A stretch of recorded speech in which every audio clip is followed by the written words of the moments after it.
Hi everyone! Buenos dias at assalamualaikum sa ating lahat. Ang buwan pala ng Agosto ay buwan ng wika para sa bansang Pilipinas. Ipagdiwang natin ang buwan ng wika para sa taong ito.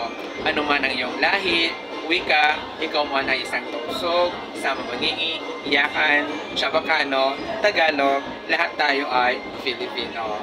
Kaya ipagdiwang natin ito, mahalin natin ang ating wika para sa pagunlad ng ating bayan at para rin ipagkita sa buong mundo kung gaano kaganda ang wikang Pilipino.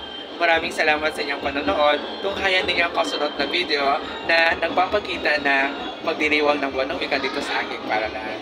Paalam!